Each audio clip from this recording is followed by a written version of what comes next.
ये बात आप जरूर स्वीकार करें कि सोते समय आपको बहुत सावधान रहना है। और प्रायः गलती सोते समय करते हैं उपासक की, कोई प्रपंच की बात याद करते हुए या मोबाइल देखते हुए या कोई गंदी चेष्टाओं का आपकी रात बेकार चली जाएगी। अगर गंदी चेष्टा हो गई तो सुबह भी बेकार हो जाएगी, दिन भी बेकार हो जाएगा, निरुत्साहित हो जाओगे। सोते समय आपको समय नहीं देना व्यर्थ चिंतन का। उसी समय विषय चिंतन होता है, उसी समय विषय भोग की आकांक्षा जागृत होती, उसी समय विषय देखने की इच्छा होती। मोबाइल है तो जिस समय आप अपनी शैया पर जाएं स्विच ऑफ कर दें। उसमें मैसेज घंटी आने का कोई भी रास्ता मत रखें। मान लीजिए आप उपासक हैं भगवत प्राप्ति के, 30-35 वर्ष ये नहीं था तो सब मर नहीं गए थे। और बोले इमरजेंसी, जब इसकी 30-35 वर्ष से पहले इसकी कोई रचना नहीं थी, मुझे लगता है, क्योंकि 30-35 वर्ष में ही इसका विस्तार देखा है। नहीं तो कभी किसी के पास मोबाइल नहीं। कोई बड़े अधिकारी तो इतना बड़ा वो, इतना बड़ा वाला वो ऐसे रखते थे। नहीं तो मोबाइल तो हमें लगता है 30-35 वर्ष। तो फिर इमरजेंसी कैसे चलती थी? कैसे चलती थी इमरजेंसी? और आप ब्रह्मा हो क्या कि इमरजेंसी संभाल लोगे? स्विच ऑफ करो। जो सब इमरजेंसी संभालने के लिए तैयार, रात दिन न सोता है, वो हर समय जागृत रहता है, वो हमारा आराध्य देव है। स्विच ऑफ करो, चिंतन लगाओ श्री जी का। ये जो रात्रि के शयन के समय मोबाइल में इधर उधर दृश्य देखने हैं, अपने सर्वनाश का बीज बोना है। मान लो, हमारी प्रार्थना मान लो, ये उस समय मन आपको परेशान करेगा जब कमरे की सिटकिनी अंदर से बंद होगी। सबसे प्रार्थना है रात्रि के शयन के समय। तो बोले फिर ठीक है 10 बजे तक देख लेंगे मोबाइल, इसके बाद शयन के समय भजन कर लेंगे। होगा ही नहीं। क्या तुम देखना चाहते हो? प्रिया प्रीतम के सिवा और कुछ क्या देखना चाहते हो?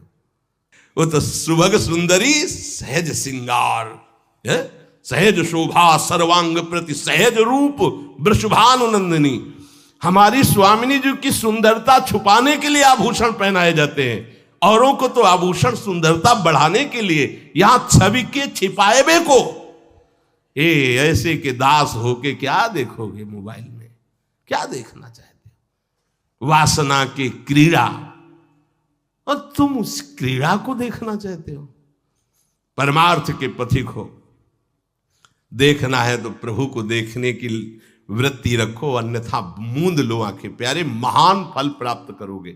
सबसे प्रार्थना है एकांत में मोबाइल रूपी दुश्मन से बचो।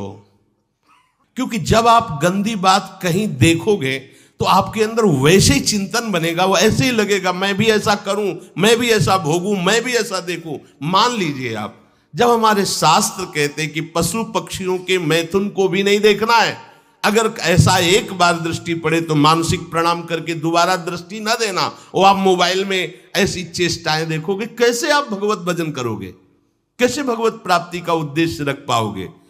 ये कलयुग की बहुत महीन चाल है कि उसके बिना काम नहीं चलेगा और हम तुम्हें काम से युक्त कर देंगे। इसके बिना काम चलेगा नहीं, तुमको रखना पड़ेगा। और जब तुम इसे रखोगे तो हम काम अपना कर लेंगे। कलयुग ने कहा हम अपनी व्यवस्था बना लेंगे। यहां कह रहे जब आप नींद में जा रहे हैं तो बिल्कुल मानो मृत्यु शैया पे जा रहे हैं। आपको उस समय नाम जप में बहुत ध्यान देना है, कहीं मन बहक ना जाए। तो क्या होगा, 5-6 घंटे जो आप लेटोगे ना, वो भी भजन हो जाएगा। हमारा जो सततम योमाम स्मरति नित्यशा है ना, ये पूरा हो जाएगा। नहीं, उस समय हम सो जाएंगे तो हमारा 6 घंटे का भी योग हो गया, 6 घंटे भजन रुक जाएगा। और ये 100% पक्की बात अनुभव की कहते हैं। यदि सोते हुए भजन करोगे तो जगते, कई बार तो पकड़ा है कि अगर आधे पद में बेशुद्ध हो गए तो वो पद पूरा जगते ही शुरू हो गया है। मतलब बीच में स्थिति भागवती की रही। जैसे बेहोश करते समय हमने कहा था जब ऑपरेशन के हमें बता देना, तो उनका बाबा अब इंजेक्शन लगाने वाले हैं तो वो 1 मिनट हमें केवल दीजिए, अपनी चित्तवृत्ति। तो जब होश आया तो वही पहले चिंतन चल रहा था, वही चिंतन। जैसे सोने के समय बेहोश हुए तो जगने के समय वही चिंतन, ऐसे ही इंजेक्शन से जब बेहोश हुए और जब होश आया तो वही चिंतन चल। बहुत बड़ा चमत्कार अभ्यास का है। नींद खुले तब से लेकर गाढ़ नींद आने तक स्मरण में कभी रुकना नहीं। और आपको एक छूट दे रहे हैं। कभी कभी क्या होता है कि एक मंत्र में, एक नाम में जैसे बहुत देर अभ्यास करते हैं तो मन उबने लगता है। इसका स्वभाव है, ये अनुभव की बातें कहते हैं।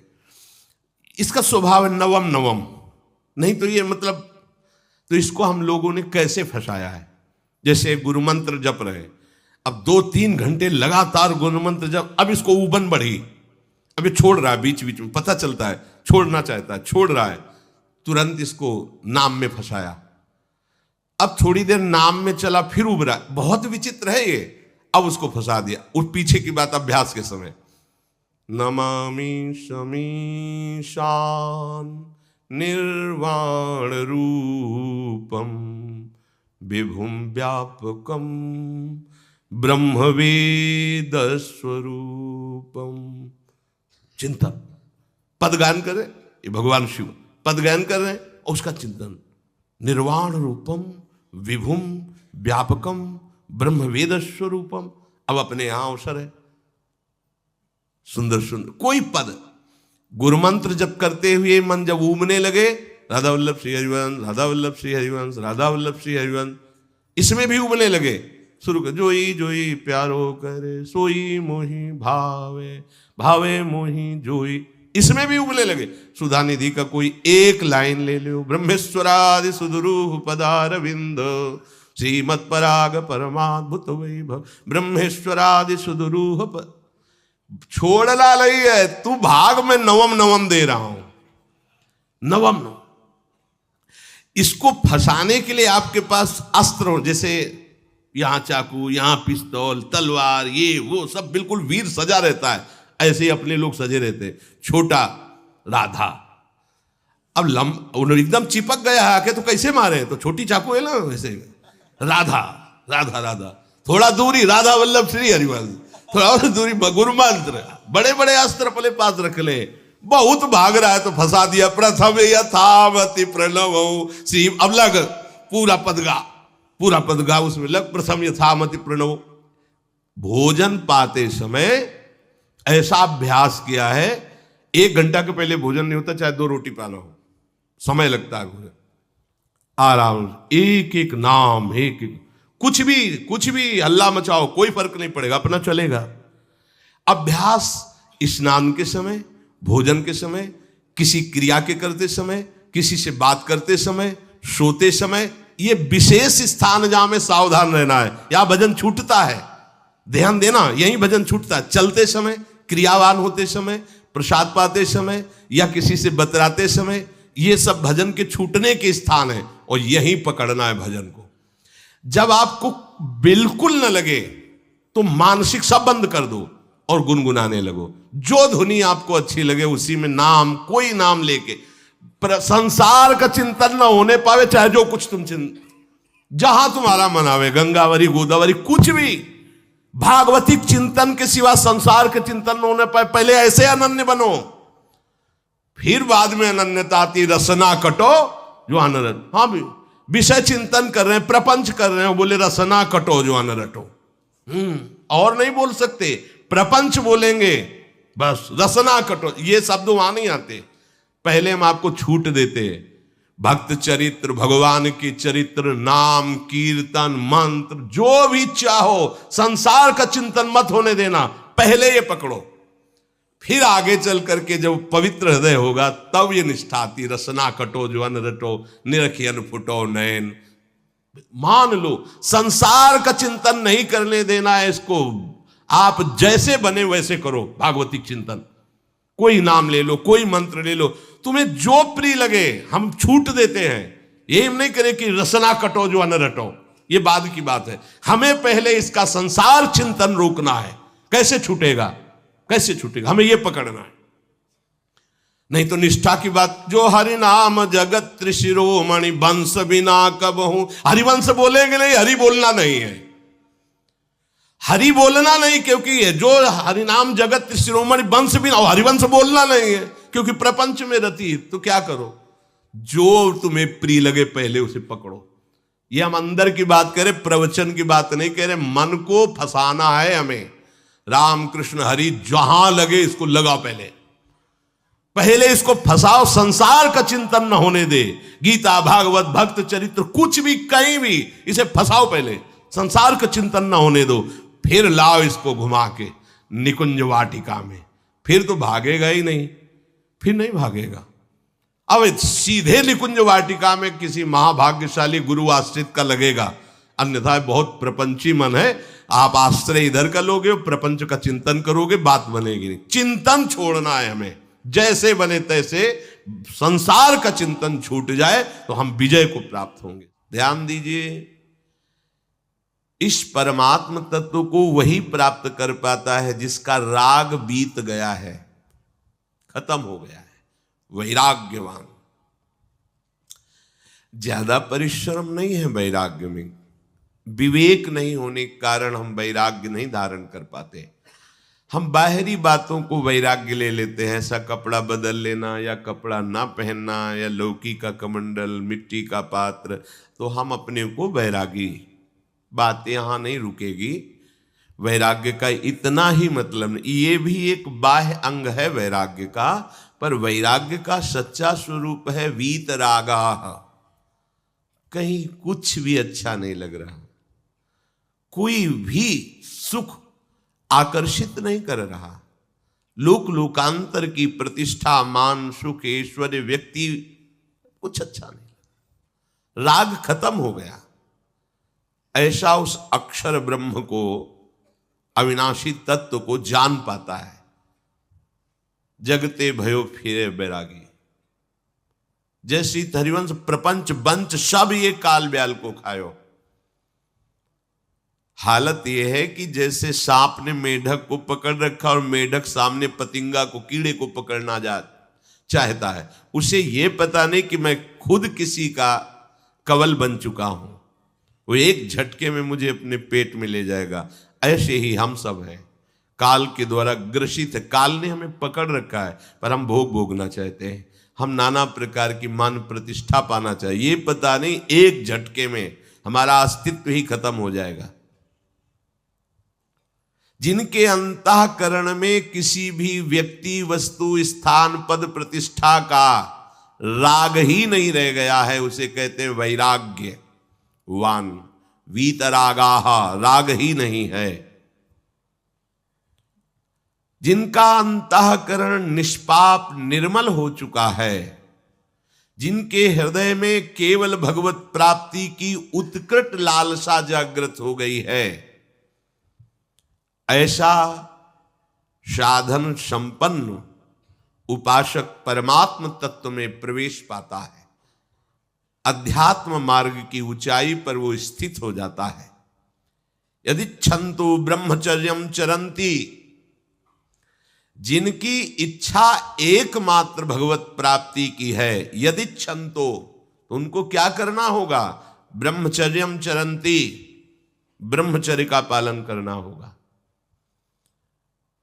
प्रत्येक इंद्रियों का निर्विषय हो जाना वास्तविक ब्रह्मचर्य है। केवल जनेंद्रिय से ही ब्रह्मचर्य को नहीं लेते। हमारी प्रत्येक इंद्रिय भोगों से रहित होकर भगवत अनुराग में, नेत्र प्रभु को देखना चाहते हैं, त्वगेंद्री प्रभु को स्पर्श करना चाहती है, घ्राणेंद्री प्रभु के श्री अंग की गंध पाना चाहती है, श्रवणेंद्री प्रभु के वचन सुनना चाहती है। एक एक इंद्रिय अपने प्रभु में लग गई, अंतर्मुख हो गई, बाहर विषयों का त्याग हो गया। इसे ब्रह्मचर्य कहते हैं।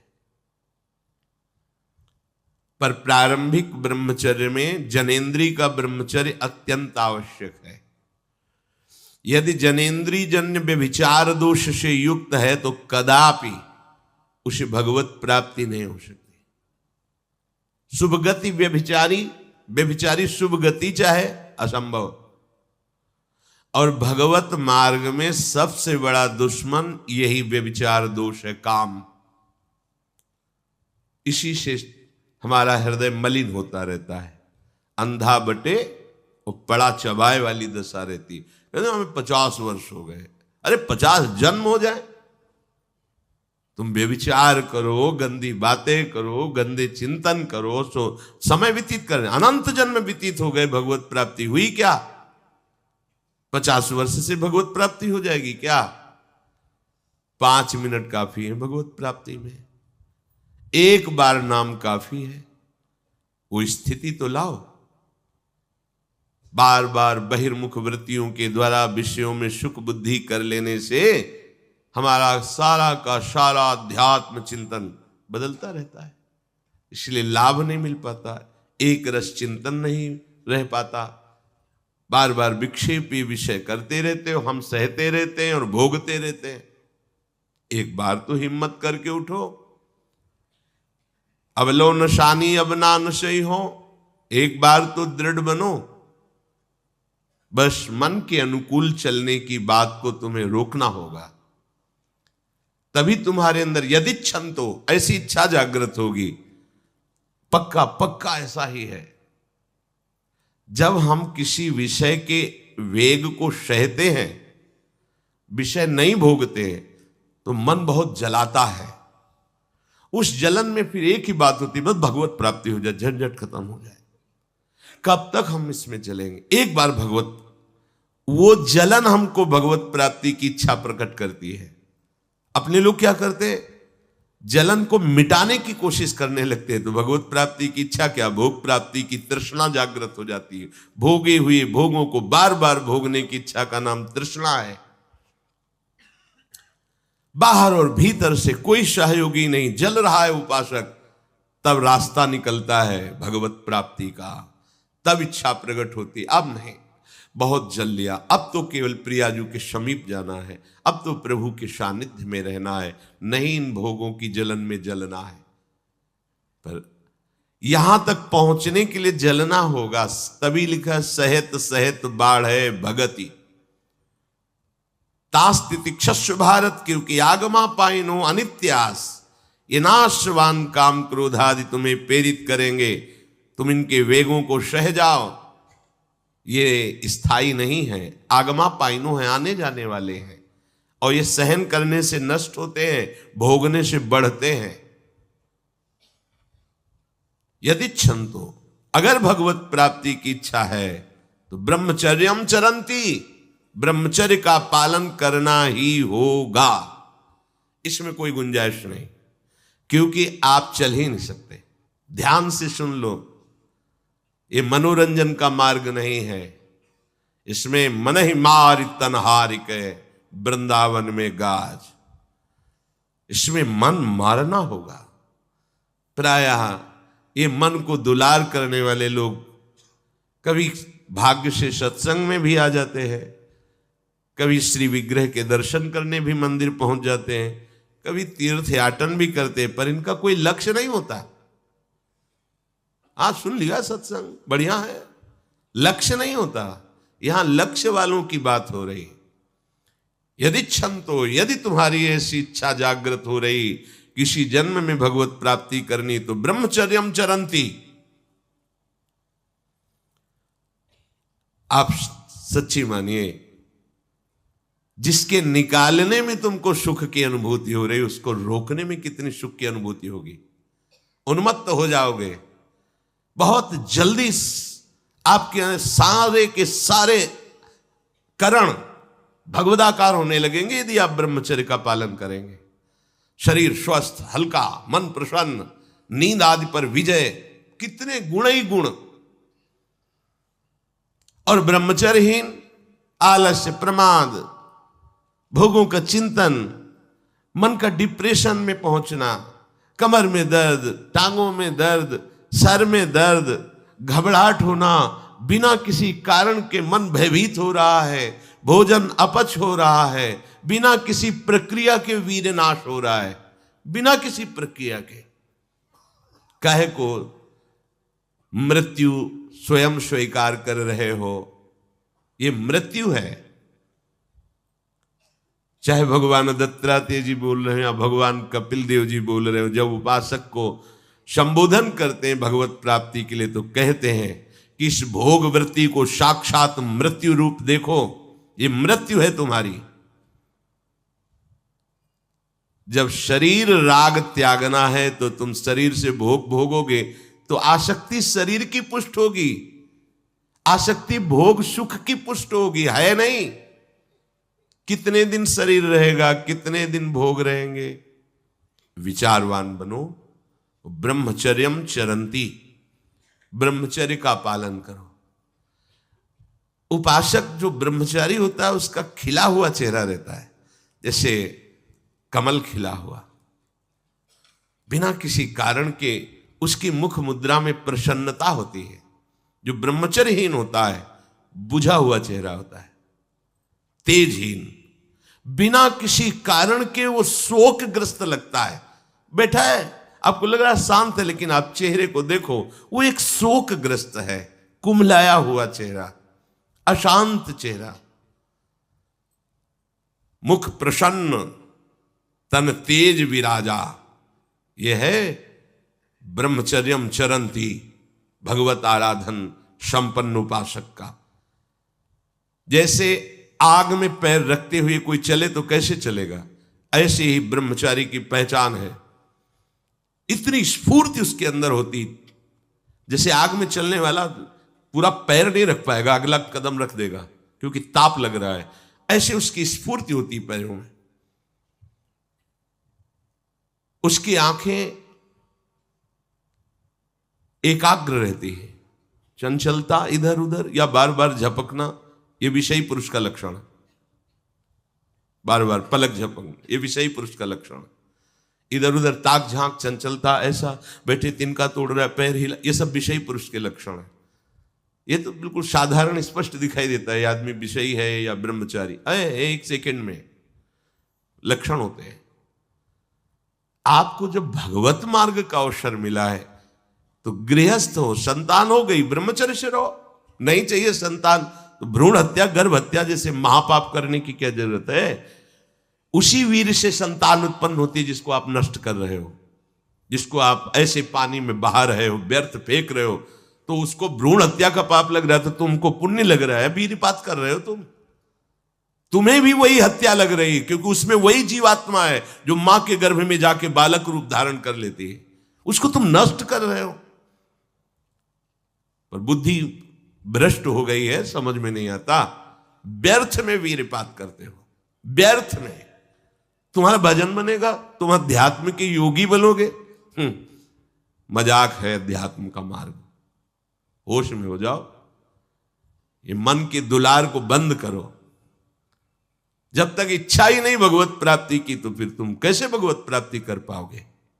भगवत प्राप्ति की इच्छा कैसे होगी जब तुम्हारी इस तरह से निंदनीय वृत्तियां हैं।